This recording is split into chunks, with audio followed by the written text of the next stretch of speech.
Hey everyone, Rarity Dash here. Time for another Patreon-sponsored blind reaction. And this one comes to you courtesy of Caddicarus fan, who has requested that I react to Top 10 Traumatic Kids TV Moments by Caddicarus. So, yeah, more Caddicarus, and we're talking Traumatic Kids TV Moments, which is definitely a good subject for a list. I'm interested to see what makes it. Not really sure what will, because, I mean, for one thing, there's just a lot that could, because kids' TV loves to traumatize you. And also, it being Caddicarus, I'm sure it's going to focus maybe a bit more on British kids' TV, which maybe I'm less aware of. So, yeah, I'm not even going to bother making predictions. Let's just go ahead and get this started. Here we go. Hidden block.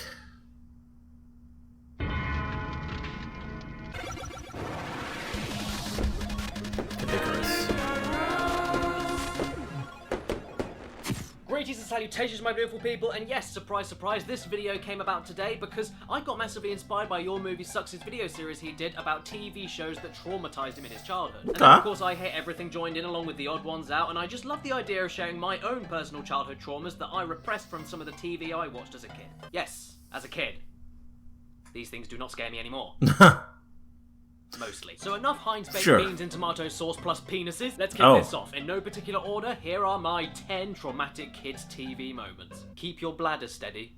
It's going to be tested. So let's begin the whole with the Teletubbies. Good start. Yes, the Teletubbies. Yes. This entire video will be as embarrassing as this. I mean, to my credit, Teletubbies isn't exactly a grounded show. It's weird. Like, it's weird. I mean, they're pretty creepy just in general. So, yeah.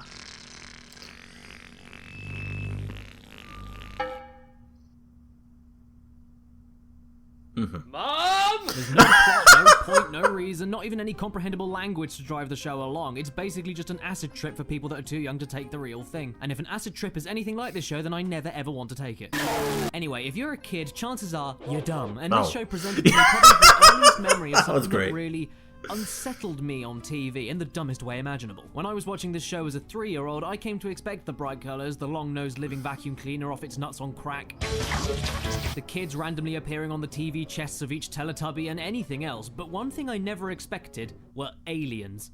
Yes, aliens. Okay. At random points, no joke, a fucking UFO would appear from the sky, land on the ground, and everyone gathered around, apparently happy about this as it slowly opened up to reveal a tap-dancing bear on a carousel. Yeah. That is an alien tap-dancing bear on a carousel. That makes sense. This thing came from the sky. How do we know it's not going to enslave us? Or burn us alive? Look at that cheap and tacky CGI. The bear's limbs stretch, he stares at the camera with soulless, beady eyes way too frequently, and his movements are so stiff and unnatural, I just felt dirty whenever I watched it. I can't even explain it. I feel exactly the same way watching this now. It's very uncanny valley. It's an uncanny sequence and made even more creepy because of all that bad CG, unanswered questions, and just no point to it all. What's even worse is that the thing would do the dance, fly back into space, but then they'd cool it down again. No! Wow. I'd happily change the channel. If I was lucky, Funny Bones would be on. I told you this video would be embarrassing, didn't I? And the show itself never really bothered me. It's cute and harmless, probably the tamest TV show on this list. Never even heard of it. What did bother me was the intro and the implications of it. Basically, listen to the words of this intro and imagine what would come to the mind of a kid who pieced it all together. In a dark, dark town, there was a dark, dark street. In the dark, dark street, there was a dark, dark house. In the dark, dark house, there were dark, dark stairs. Down the dark, dark stairs, there was a dark, dark cellar. And in the dark, dark cellar, some skeletons lived. Okay. Kid, I heard this whole intro Everything is dark. So, kids, if you wait until the dead of the night and go into a dark, empty house and downstairs into the dank, dirty basement full of spiders, you'll find a family of dead, rotted corpses walking around waiting for you. Maybe I went into this too deeply as a young child, but nope, that is all I ever took from the premise of this show, and it kept me scared of the dark for a long time. Funny Bones? This isn't funny. More like shit your pants, Bones. Oh, look, it's a Muppet!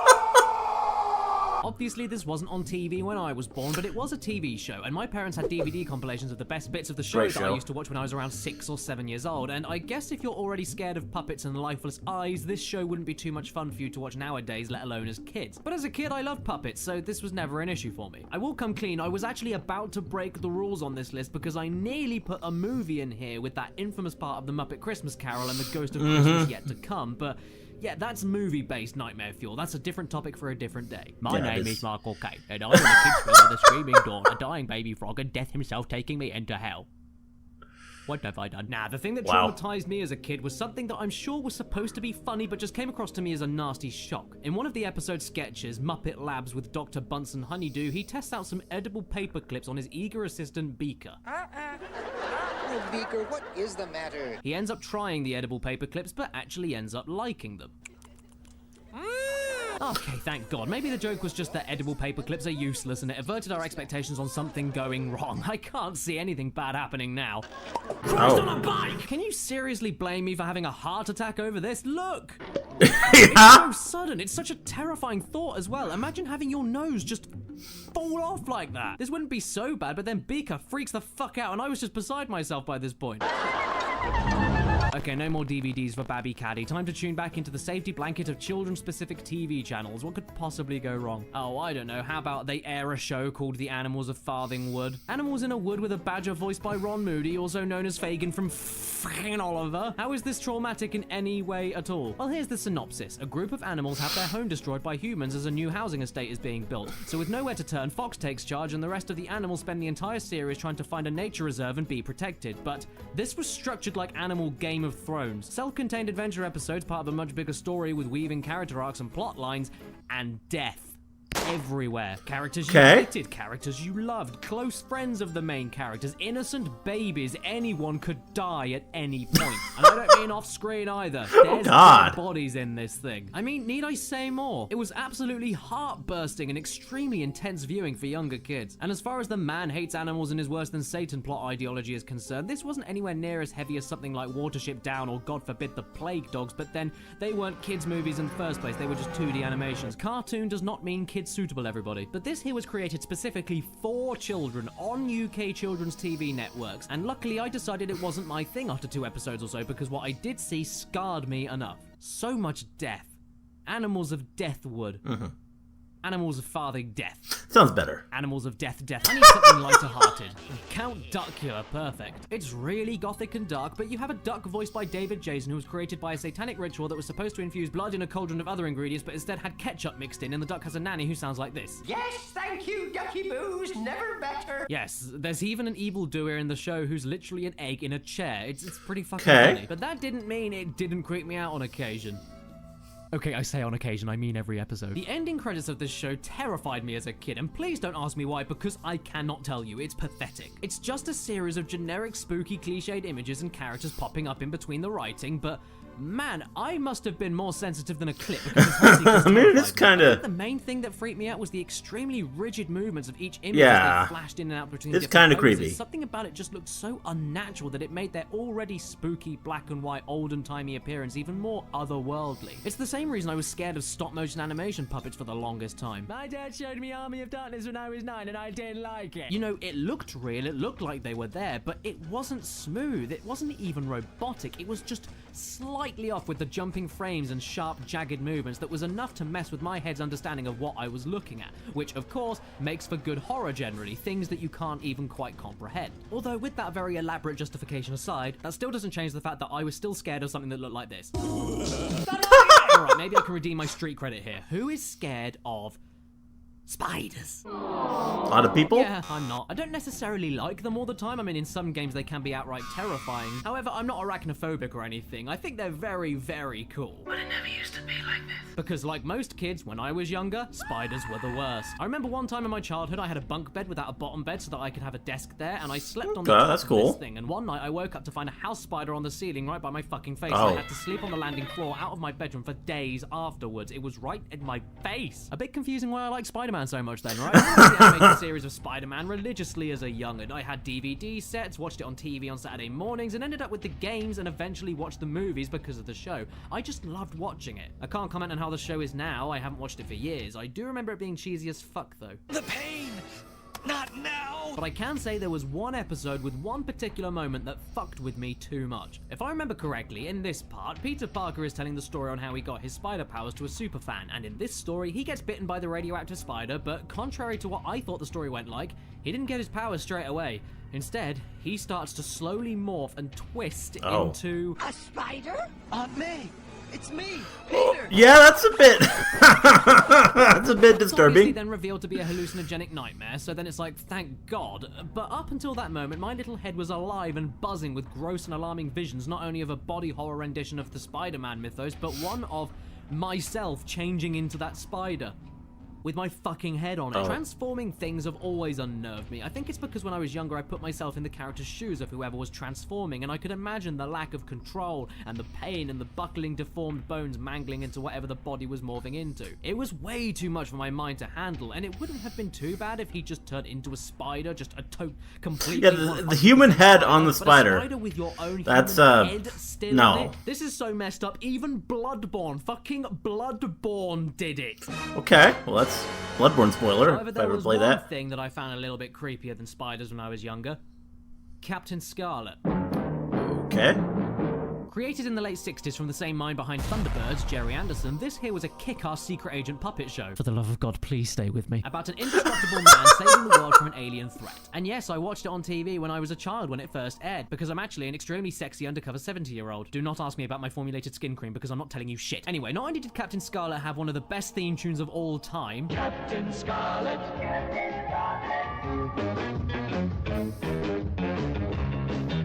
but it also had lots of, well, sudden and secretive sniper deaths. Show that to a kid Okay. who tried to get them to leave the house ever again. But also one of the most daunting and foreboding intros in TV history.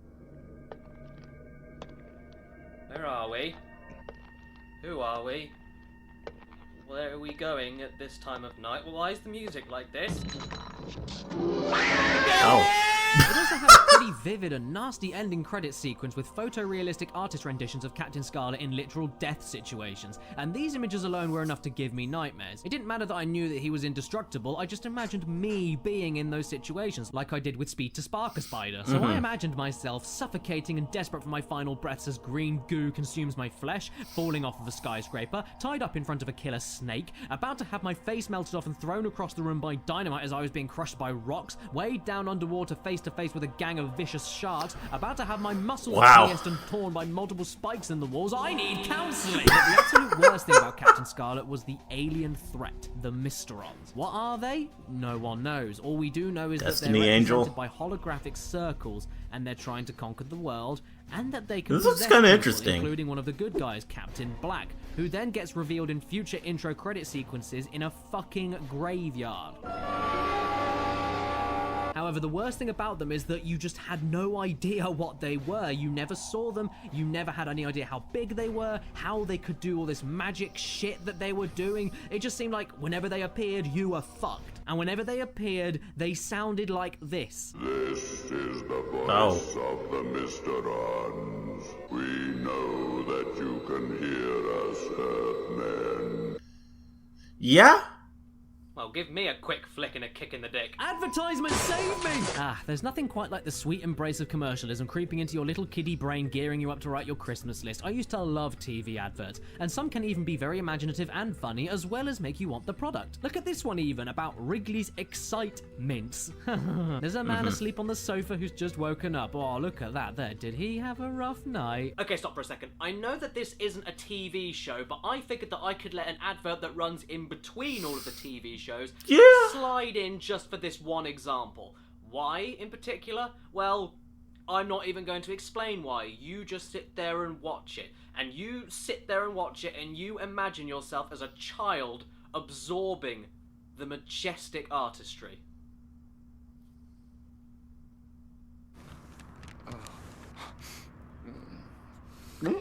Oh. Okay? Ah.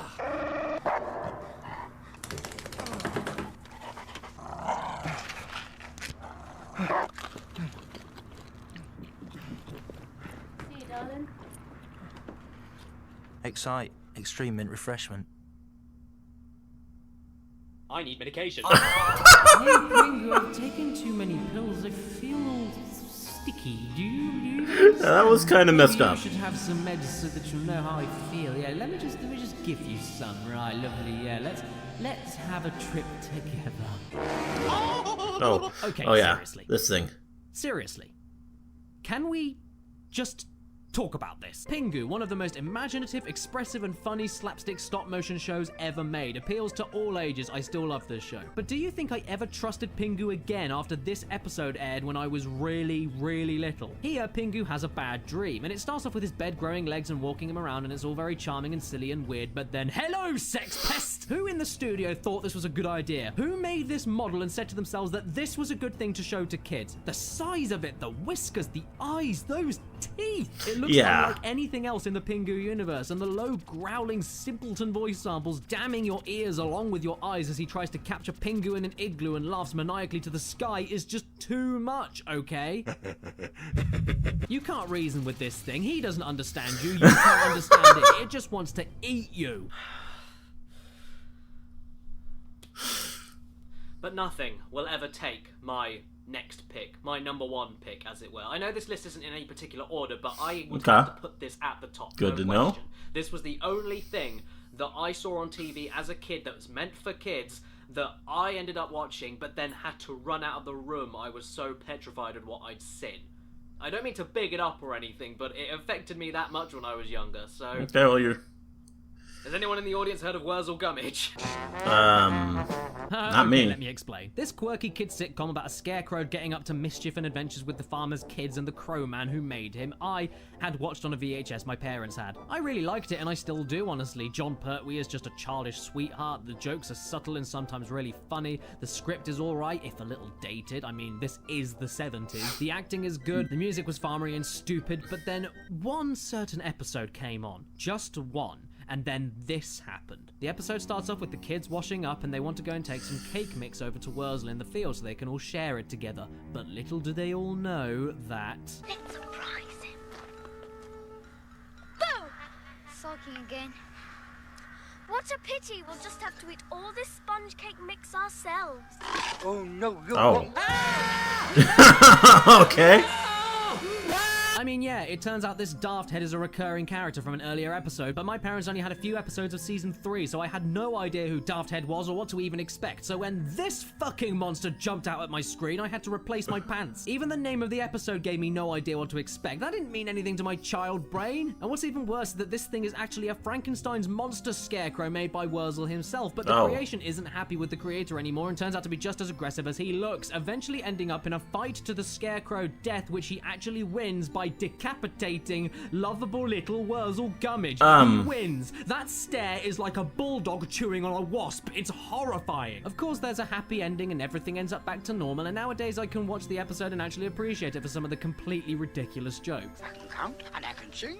Oh, old MacDonald is a farm. Pretty creepy, though. I mean, honestly. Putting that there dog into that there shack, because it's coming for me, that dog is. Ah, suit yourself. The show kind of looks inherently creepy, though. I don't You know. ain't ever had your breakfast? No, I ain't. Where did I get it from? From the farmhouse. You go straight through the farmhouse door, and he says to the farmer's wife, "Here I am, missus. I come for me breakfast and look sharp about it." Here I am, missus. Give me breakfast and look sharp about it. But until I could look at it subjectively, this here will always be the main thing that gave my 6-year-old self total nightmares from anything to do with UK television. And there you have it, my 10 most traumatic kids' TV moments. I've embarrassed myself enough today, so now it's your guys' turn. Go to the comments right now and leave some of your things that scared the crap out of you as a kid. TV shows, mind you. Or ads. I mean, I did an ad, didn't I? Thank you so much for watching this video, and until next time, if it's your birthday today or watching this video, happy frickin' birthday to you, and please remember to stay beautiful. Before I go though, this video has been sponsored by thepixelempire.com. If you'd like to see all of my merchandise in t-shirts, hoodies, and tank tops, or even get yourself some amazingly beautiful gaming wall prints that are all set up, glossy, and ready for framing, then please click the link in the description now. And by the way, clicking on the link gives you an automatic special Caddy discount on checkout. Last time we talked about Pixel Empire, there was a competition indeed, and I'd just like to congratulate all of the winners of that competition that we just had. So, Sarah Forrest, Melanie Jones, Austin Aguiar, I'm really sorry if I'm pronouncing that wrong, I don't mean any offense, Jared Wood, and Keegan Connor. That's well about done, right. guys, and just stay tuned until the next competition and you might have a chance to win some really awesome stuff from the site. Thanks again for listening, and I'll see everybody next time. Ta-ra! Oh, God. Yeah. Yeah, not a fan of that thing. There we go. Yeah, I mean, not a lot I really new on that list. I mean, I'd seen that that walrus thing in another video, but yeah, it was mostly as expected. A lot of British TV and stuff I had not ever been exposed to, but it was just cool to see it all. I mean, lots of interesting looking stuff that I didn't really know about, and it was a lot of it looked pretty legitimately creepy, so that's definitely cool. Definitely seemed like a good list. Yeah, good video. Was well presented, kind of different from the usual listing video. They didn't really make as much a big deal out of the list. He just sort of went from one topic to the next, and I kind of appreciate that. It's something a bit different and kind of cool. So yeah, hope you liked the reaction. Let me know if you did, and see you in the next one.